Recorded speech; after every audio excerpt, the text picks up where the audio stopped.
সামনেই তো জন্মাষ্টমী আসছে আর তার সাথে রাখি পূর্ণিমাও আসছে।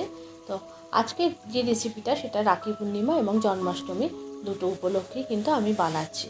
আর এর আগে কিন্তু আমি জন্মাষ্টমী উপলক্ষে তালের বড়া দেখিয়েছি আর দেখিয়েছি হচ্ছে মতিচুর লাড্ডু। আজকের রেসিপিটা হচ্ছে আমের প্যাড়া।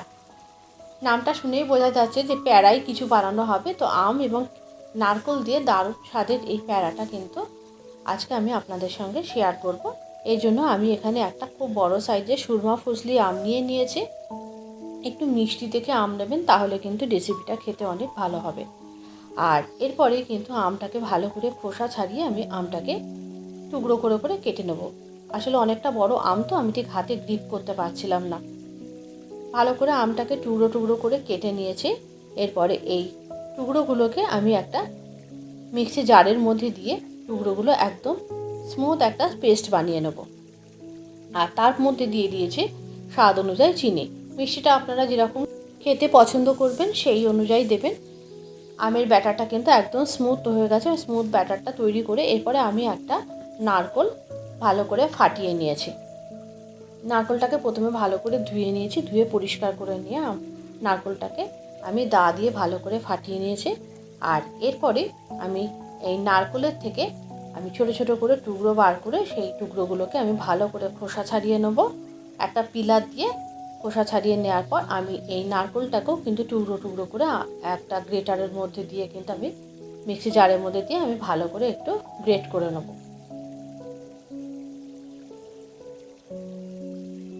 আপনারা চাইলে কিন্তু যে বাজারে যে ড্রাই কোকোনাট পাওয়া যায় সেই কোকোনাট দিয়েও কিন্তু আপনারা করতে পারেন কিন্তু।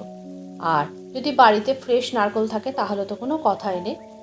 টুকরো টুকরো করে কেটে আমি নারকেলটাকে কিন্তু এই মিক্সি জারের মধ্যে দিয়ে আমি নারকেলটাকে ভালো করে গ্রেট করে নিয়েছি। আর প্রথমে কিছুটা নারকেল আমি গ্রেট করে নিয়েছি, তারপরে বাকি নারকেলটা মানে একবারে তো ছোট জারের মধ্যে পুরো নারকেলটা ধরেনি। তারপরে বা যখন আমি নারকেলটা গ্রেট করেছি তখন আমি কিন্তু এর মধ্যে দিয়ে দিয়েছি একটু কেশর। একটু কেশর দিলে কিন্তু খুব সুন্দর একটা ফ্লেভার আসে এই প্যাড়াতে। ভালো করে সমস্ত গ্রেট করা হয়ে গেছে। এরপরে আমি গ্যাসের উপর একটা ফ্রাই প্যান বসিয়ে দিয়েছি। ফ্রাই প্যান বসিয়ে দিয়ে প্রথমেই আমি কিন্তু নারকেলটাকে বেশ ভালো করে একটু কোনো কিছু না দিয়ে একটু ভেজে নেব। মানে কোনো ঘি বা তেল কোনো কিছুই দেবো না। একটু শুকনো শুকনো করে নারকেলটাকে একটুখানি, নারকেলের ভেতরে যে গায়ে জলটা থাকে জলটাকে একটু জাস্ট শুকিয়ে নেব। তারপরে কিন্তু এর মধ্যে দিয়ে দিয়েছে সেই আমের পিউরিটা। আমের পিউরিটা দিয়ে কিন্তু নারকেলের সাথে খুব ভালো করে এই সময় মিশিয়ে নিতে হবে এবং খুব ভালো করে এই নারকেলের সাথে এটাকে মিশিয়ে ভালো করে জাল দিতে হবে যেন কোনো রকমের কাঁচা গন্ধটা না থাকে। আর এরপরেই এর মধ্যে দিয়ে দিয়েছি প্রায় 100 গ্রাম মতো গুঁড়ো দুধ। গুঁড়ো দুধটা একেবারেই অপশনাল, যদি আপনারা পছন্দ করেন দেবেন। আপনারা কিন্তু চাইলে এর মধ্যে একটু খোয়া ক্ষীরও দিতে পারেন, তাহলেও কিন্তু এর স্বাদ আরও বেশি ভালো হবে। আর দিয়ে দিয়েছি 2 চামচ পরিমাণ ঘি।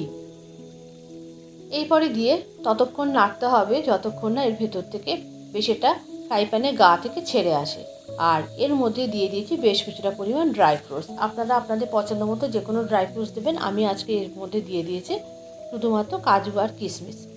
দিয়ে খুব ভালো করে দেখুন এইভাবে নাড়তে নাড়তে যখন একদম ফ্রাই প্যানের গা ছেড়ে দেবে তখন বুঝতে পারবেন যে এই মিশ্রণটা একেবারেই রেডি হয়ে গেছে প্যাড়া বানানোর জন্য।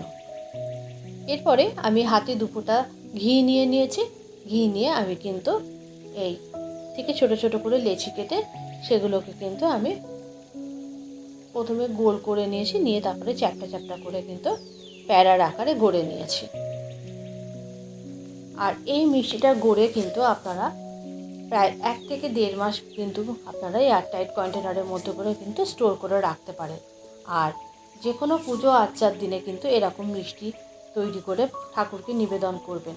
আমরা তো ঈশ্বরকে মিষ্টি নিবেদন করতে পছন্দই করি। তো এরকম মিষ্টি আপনারা অবশ্যই বানিয়ে কিন্তু সামনের জন্মাষ্টমী আসছে আপনারা গোপালকে দিতে পারেন। আজকের রেসিপিটা আপনাদের কেমন লাগলো অবশ্যই একটু কমেন্ট করে জানাবেন।